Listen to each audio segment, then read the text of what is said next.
कि इतना wide spectrum हमने ले लिया है कि विश्व गुरु ना विश्व गुरु का मतलब ये हुआ कि क्या हमारा हर भारतीय गुरु की पदवी के लिए कार्य करे या विश्व में अपना स्थान ग्रहण करने के लिए एक तरीका अपनाए।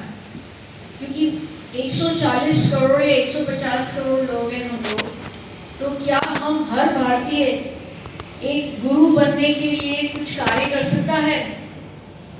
तो मेरे दिमाग में दो प्रश्न आ रहे हैं कि अगर हम कुंभ मेले की तरफ देखें, हमारी अभी जो हमारा तैयारी चल रही है उसमें 40 करोड़ लोग आने वाले हैं उस तीर्थ यात्रा को संपन्न करने के लिए। तो 40 करोड़ का मतलब क्या होता है आप जान सकते हैं कि पूरा यूरोप।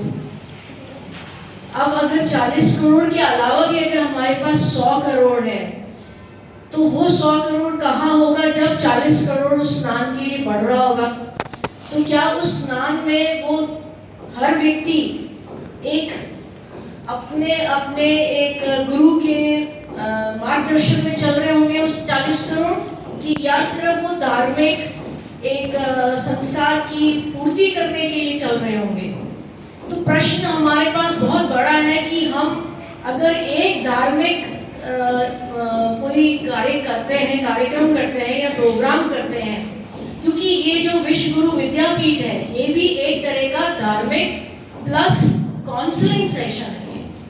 यहाँ पे मैम रचना तालक आपको बेसिकली काउंसलिंग सेशन में इकट्ठा करे हुए हैं कि हमको क्या करना है। लेकिन पॉइंट ये हो रहा है कि हम अगर ये सब करने के लिए तैयार हो रहे हैं तो क्या आज हमारे बीच में कोई ऐसा जन है जो पतंजलि के ऊपर 10 मिनट बोल सके, पाणिनि के ऊपर 10 मिनट बोल सके, ऋषि कपिला के ऊपर 10 मिनट बोल सके?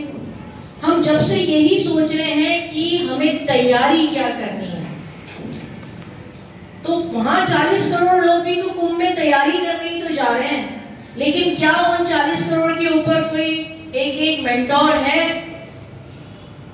तो 40 करोड़ का मतलब क्या हुआ कि जब वो घर लौटेंगे तो 100 करोड़ को तो कनेक्ट करेंगे प्लस 40 को और करेंगे वापस जब घर लौटेंगे।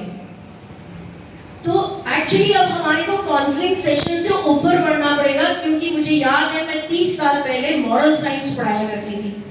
कश्मीर के एक बहुत बड़े प्रिंसिपल होते थे, एजुकेशनिस्ट होते थे, और उस वक्त कश्मीर फाइल्स की तरह ही सिचुएशन थी कश्मीर में, और उनका नाम धर्मभूषण हांडू था। बहुत बड़े एजुकेशनिस्ट थे। उन्होंने कोशिश ये करी कि जयश्री तुम्हारे पास बहुत ज़्यादा एक अलग तरीका एक ऑरा है आपके पास, आप मेरे स्टूडेंट्स को महेश्वरी पब्लिक स्कूल में आई थिंक 30 इयर्स भी नहीं 35 इयर्स पहले उन्होंने मुझे बोला कि तुम सारे स्टूडेंट्स को मॉरल साइंस पढ़ाओगी। तो रचना तालक मैम भी तो यही कह रही है कि मॉरल साइंस, संस्कार, संस्कृति में से संस्कार पढ़ाओ।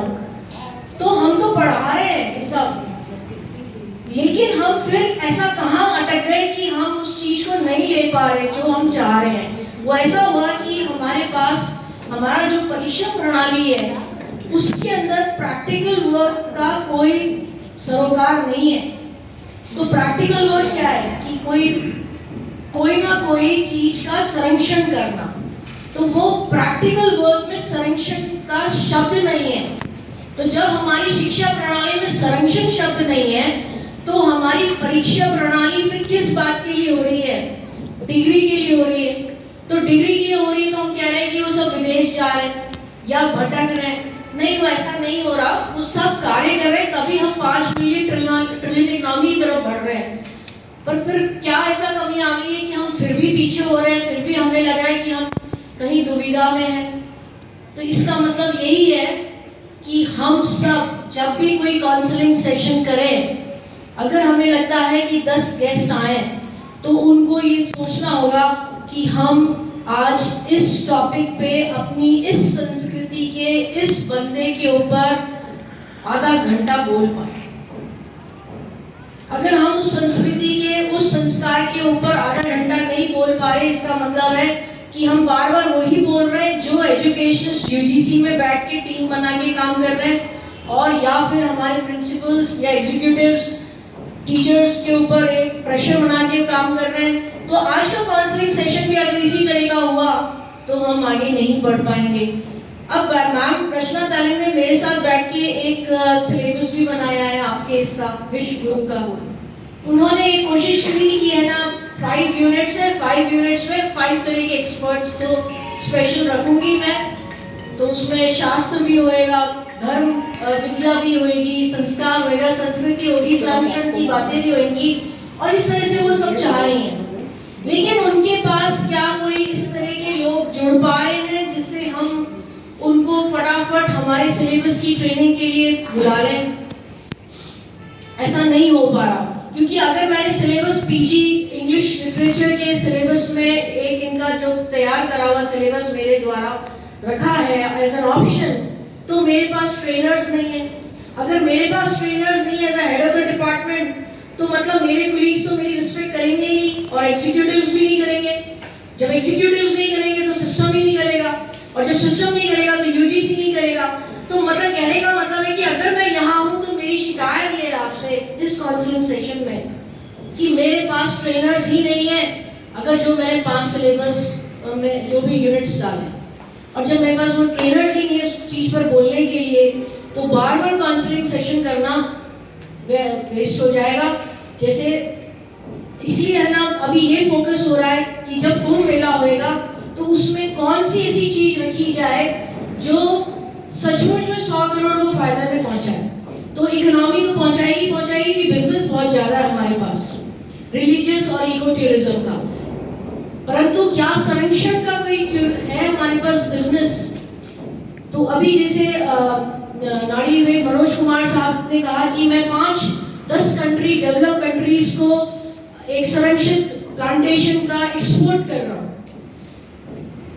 तो अब हमारे पास ऐसे ही अगर प्रोफेसर मिल जाए या ऐसे ही लोगों को हायर करके अंदर ले लिया जाए तो शायद एक स्ट्रीमलाइन आएंगी कई चीजें, क्योंकि एग्री ही नहीं कर रहे हैं एग्जीक्यूटिव्स और टीचर्स कि इस तरह का कोई संरक्षित कार्यक्रम किया जाए प्रैक्टिकल एग्जाम के अंदर। वो या तो चाह रहे हैं शस्त्र विद्या आ जाए या सनातन की सुरक्षा के लिए कुछ लोग खड़े हो जाए, और या नहीं तो फिर कुछ और ही चीज के लिए तैयारी कर ली जाए फौज की। तो हमें फौज नहीं तैयार करनी है, हमें व्यक्तित्व का एक निर्माण करना जो ब्रह्मांड का संरक्षण कर सके। धन्यवाद।